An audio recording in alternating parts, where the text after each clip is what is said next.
Marketing में success होने के लिए पहली आवश्यकता है कि कब, क्या और कैसे किया जाए, इसको अगर हम समझ लेंगे तो मार्केटिंग में सक्सेस हो जाएंगे। हनुमान जी महाराज को सब कोई जानते हैं। हनुमान जी महाराज मार्केटिंग में काफ़ी आगे थे और उनको आज तक कोई पकड़ भी नहीं पाया। वो मार्केटिंग किसकी करते थे? अपने आराध्य की करते थे। देखो, जब वो लंका में गए,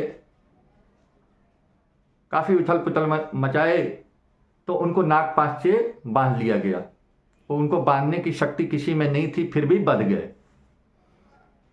बधे, रावण की सभा में ले जाया गया उनको। वहाँ भी काफ़ी रावण ने अपशब्द कहा, अपनी बाणी से, अपनी ही शक्ति का बखान किया। लेकिन हनुमान जी महाराज चुप रहे, समय पे बोले और करके दिखाए। क्या समय पे बोले और क्या करके दिखाए, इसकी बता रहा हूं मैं आपको। उन्होंने एक पहुंचा जो आप सभी के सामने रखने चाहता हूं। पहला मूल कारण है मार्केटिंग में फेल होने का कि हमारा कम्युनिकेशन स्किल अच्छा नहीं होता है। अगर हमें पता है कि कब बोलना, क्या बोलना है, कितना बोलना है और कैसे बोलना है, अगर इस चीज का ज्ञान हो जाए तो कोई भी कस्टमर हमें नो नहीं बोलेगा, वो हमारे प्रोडक्ट को लेगा ही लेगा। दूसरी बात, हमें ये नहीं पता है कि कस्टमर को केवल हमारा काम प्रोडक्ट बेचना ही नहीं है, हमें उसके साथ एक रिलेशन बिल्ड करना है। रिलेशन वो भी ऐसा नहीं होना चाहिए कि केवल प्रोफेशनल होना चाहिए। आप कस्टमर से जितना क्लोज होंगे, कस्टमर आपके क्लोज होगा। बहुत सारे लोग होते हैं, कस्टमर बुलाया, अपना प्रोडक्ट दिया, वापिस आए। नहीं, ऐसा नहीं होता है। आपको इसको सिंपल से समझ सकते हो। आप किसी डॉक्टर के क्लिनिक में जाते हो, आप देखोगे कि वो एक ही ब्रांड की दवा लिख रहा है। क्यों लिख रहा है? क्योंकि कोई एमआर जो है, मार्केटिंग रिप्रेजेंटेटिव है, उसका बहुत क्लोज है और उसको प्रमोट कर रहा है। तो आज का मार्केट ऐसा हो गया है कि कस्टमर प्रोडक्ट को प्रमोट करता है, यानी माउथ मार्केटिंग के थ्रू या अपने किसी व्यवहार के थ्रू वो आपके प्रोडक्ट को मार्केट में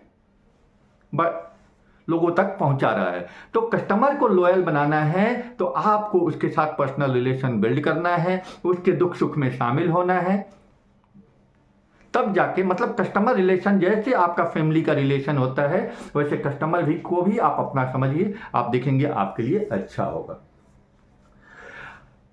तीसरी गलती है कि हम जो है, हमारा जो अप्रोच होता है, जब हम कस्टमर आइडेंटिफाई करने जाते हैं तो हम हमारा कस्टमर की कम्युनिटी को नहीं पहचान पाते हैं। किस क्लास के लोगों को हमारी प्रोडक्ट की आवश्यकता है वो आइडेंटिफाई नहीं कर पाते हैं। आपका प्रोडक्ट क्या है, कौन से लोग यूज कर सकते हैं, उनका स्टैंडर्ड क्या हो सकता है, वैसे लोगों को आप सिलेक्ट करो। आपके प्रोडक्ट की डिमांड समझो कि कहाँ पे आपके प्रोडक्ट की डिमांड है और वैसे लोगों से ही मिलो। तो आपको कम्युनिटी और क्लास जो है कस्टमर की समझना पड़ेगा।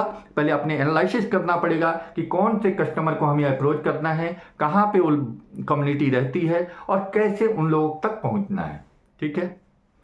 और आगे वाली बात मैं बता रहा हूँ आपको कि मीटिंग जो करनी है, अगर आपका कम्युनिटी पहचान हो गया तो जब आप मीटिंग या अपॉइंटमेंट फिक्स करते हो, मिलने जाते हो, तो ये इंश्योर करो कि वो डिसीजन मेकिंग पर्सन से आप मिल रहे हो। नहीं तो क्या होता है, आप मीटिंग किसी असिस्टेंट से करके आ गए, उसके पास पावर ही नहीं है डिसीजन मेकिंग।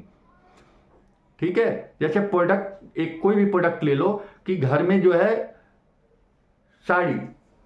साड़ी बेचने वाला कभी भी लेडीज को ही साड़ी दिखाएगा, क्योंकि डिसीजन मेकिंग वो है कि कौन सी साड़ी मुझे लेनी है। ऐसे ही मैं बोल रहा हूं कि अगर आपका प्रोडक्ट, जो व्यक्ति डिसीजन मेकर है उसी के साथ मीटिंग करिए, उसी को अपने प्रोडक्ट के बारे में बताइए, ताकि आपके फर्स्ट मीटिंग में ही आपका जो पर्पज है वो फुलफिल हो जाए।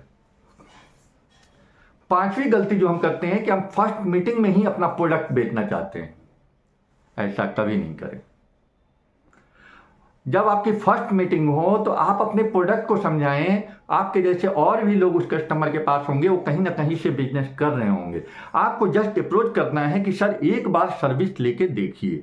अगर वो आपसे सर्विस लेने के लिए कैसे भी रेडी हो गया, आप अपने प्रोडक्ट को ज़्यादा क्या बोलते हैं, अपनी बड़ाई ज़्यादा ना करें, जस्ट एक सर्विस का मौका मांगें। आप देखोगे जब सर्विस मिल जाए, जब वो आपको मौका दे देगा तो आपकी सर्विस कैसी होती है उस पर डिपेंड करता है कि आपका नेक्स्ट कस्टमर कैसा, वो कस्टमर आपसे जुड़ेगा या नहीं जुड़ेगा। तो आपको पहली मीटिंग में हमेशा याद रखिए कि अपने प्रोडक्ट को बेचने का प्रयास कभी मत करिए। जो भी पहली मीटिंग में अपने प्रोडक्ट को बेचता है वो सक्सेस नहीं होता है। पहली मीटिंग में हाय हेलो मीटिंग का जो भी आपका ये होना है उसके समझना है, वो आपको समझेगा, उसको समय दीजिए, वो सोचेगा। फिर उसके बाद से आपका जो फॉलोअप है, जहाँ से जिससे फॉलोअप लेना है फॉलोअप लेते रहिए। आप देखेंगे कि आपको जब बिजनेस मिलेगा, एक मौका मिले वहीं से आपको उसको पकड़ना है। आपकी सर्विस क्वालिटी ही आपके कस्टमर को लॉयल बनाएगी, और जब सर्विस अच्छी मिलेगी, उसको कम्पिटिटिव चीज़ मिलेगा, अच्छी क्वालिटी मिलेगी, तो श्योर डेफिनेटली वो आपके लिए मार्केटिंग करेगा ही करेगा। जैसे आप समझ लो एक डॉक्टर है तो उन लोगों का क्या होता है, एक ग्रुप होता है। इंजीनियर क्या है, उनकी एक ग्रुप होती है, एक एसोसिएशन होता है। वो हमेशा कहीं ना कहीं एक बार मीटिंग में या कहीं ना कहीं मिलते हैं। तो जब वो मिलते हैं ना तो उनको अपनी प्रोडक्ट या किसी ऐसे प्रोडक्ट की जरूर चर्चा होती है। तो ऐसे जगह पे आप कोई भी कम्युनिटी पकड़े हो, डॉक्टर हो, इंजीनियर हो, प्रोफेसर हो, या किसी भी संप्रदाय के कम्युनिटी के लोग हैं, जब आप उनसे मिलते हो और उनको अच्छी सर्विस दे देते हो तो आप एक इंश्योर रहे कि आपको एक कस्टमर, वो आपको मल्टीपल कस्टमर देंगे और वो आपके लिए लॉयल हो जाएंगे। बशर्ते आपको ये ध्यान रखना है कि सर्विस क्वालिटी अच्छी होनी चाहिए और आपका रिलेशन अच्छा होना चाहिए। रिलेशन में एक ट्रस्ट होना चाहिए। ट्रस्ट वहीं बिल्ड करो। कस्टमर को आपको एनालिसिस करना है कि कितना हद तक उसको आप ट्रस्ट कर सकते हो, इस पे डिपेंड करता है। तो भाई मैंने आपको सारी निचोड़ बता दी। अगर आप इस पे अपनाओ तो आपको लगेगा कि कुछ ना कुछ फ़ायदा हुआ, तो कमेंट के माध्यम से ज़रूर मुझे बताना। और मैंने आपको बताया, इसके अपने जीवन में अपनाएं और मार्केटिंग में सक्सेस हों। इसी के साथ मैं अपनी वाणी को विराम देता हूँ।